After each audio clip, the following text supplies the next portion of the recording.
Waalaikumsalam warahmatullahi wabarakatuh. Ustaz, bagaimana hukumnya apabila menikah tanpa wali dari ayah kandungnya karena ayahnya sudah meninggalkan dia sejak kecil tapi masih ada sampai sekarang, cuman tidak mau untuk menjadi wali, apakah diperbolehkan dengan wali hakim? Tapi boleh, iya. Dan fungsinya bukan cuma saat menikahkan, tapi sampai memberikan solusi kalau ada persoalan di rumah tangga. Dalilnya untuk perempuan ini ada di Quran surah kedua ayat 221, posisi paling kanan sebelah atas. Kemudian kalau ada persoalan, wali bertindak di Quran surah keempat An-Nisa ayat 35, posisi paling kiri di pertengahan. Saya bacakan ayatnya. Wala tankihul musyrikati hatta yu'minna. Jangan sampai ada laki-laki menikahi perempuan musyrik sampai dia mau beriman. Wala amatun mu'minatun khairun min musyrikatin walau a'jabatkum. Lebih baik Anda menikahi seorang perempuan muslimah yang wajahnya biasa-biasa tapi beriman dibandingkan perempuan cantik yang memukau tapi musyrik. Antum pilih mana? Menikah dengan perempuan musyrik tapi cantik atau perempuan beriman tapi wajahnya biasa saja? Pilih mana? Lebih baik yang cantik beriman gitu kan? Kalau pilihan seperti tadi. Tapi kalau pilihan seperti Quran sampaikan, nggak ada pilihan kecuali yang beriman. Nah, cuma persoalannya kalau perempuan dia nggak bisa milih.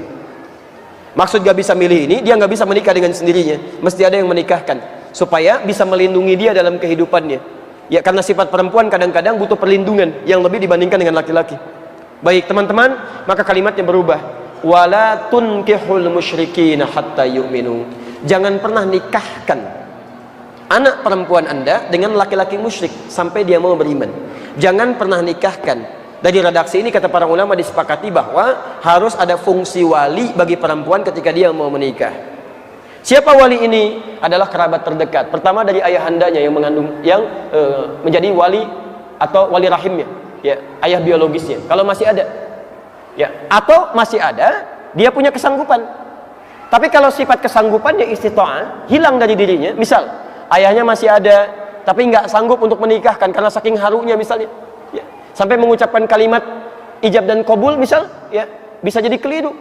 Ya, misal bapaknya Rahmat yang akan dinikahkan Asep misalnya kan, saking kelirunya, ya, Ananda Asep, bapak nikahkan Ananda dengan anak Asep, ada Rahmat gitu kan. Siti anaknya Rahmat, keluar lagi saking harunya misalnya bisa keliru atau tidak baik dalam ungkapannya, maka dia boleh mewakilkan kepada wali yang lainnya. Siapa wali yang lainnya? Bisa kerabat terdekat yang lain, bisa paman, bisa kakak laki-laki yang kandung, atau wali hakim yang bisa dijadikan sebagai bagian dari, ya, pembantu untuk bisa menikahkannya. Bisa misalnya, mohon maaf, ya, guru daripada ayah, ya. Bisa misalnya, mohon maaf, dari wali hakim petugas tertentu, itu sah, boleh dilakukan, ya. Nah, ini kasusnya yang seperti ini, itu boleh. Jadi kalau sifatnya sudah masuk kepada waktu pernikahannya, kemudian ayahnya merasa tidak mau, ada tanggung jawab dari sejak kecilnya, sudah meninggalkannya, dan ayahnya berdosa dengan itu, sepanjang dia tidak mau bertobat kepada Allah Subhanahu wa Ta'ala. Saya berdoa kepada Allah supaya ayahnya dilembutkan hatinya, mau kembali kepada ketentuan Allah, dan bisa merajut kebaikan-kebaikan dalam keluarga yang tadi. Jadi hukumnya boleh, silahkan ambil wali yang lain sebagai wali hakim, dan dia tolong pilih wali hakim yang baik, yang bisa memberikan dukungan-dukungan dan saran-saran kebaikan dalam hidup. Teman-teman yang ikhwan, mohon ingat kata-kata ini, ya. Wali itu tugasnya bukan hanya menikahkan, tapi menjadi tempat untuk berkonsultasi ketika ada persoalan rumah tangga didapati. Bahkan ketika ada suasana yang luar biasa kerasnya sampai dimungkinkan terjadi perceraian, maka wali ini yang dijadikan rujukan untuk konsultasi. Ya, lihat, wa in khiftum shiqaqa bainihima fab'athu hakaman min ahli wa hakaman min ahliha. Jika Anda dikhawatirkan sifat di rumah tangga yang berat situasinya sampai terjadi perpecahan luar biasa, maka utuslah seorang wali yang dipercaya dari keluarga laki-laki atau perempuannya. Jadi intinya boleh itu dilakukan, dan silahkan berlangsung pernikahan, dan semoga Allah memberikan rahmat dan keberkahan dalam pernikahannya. Yang terakhir, mohon maaf saya harus berhenti pada yang ini, dan yang belum saya jawab insyaallah di kesempatan maghrib nanti saya sampaikan.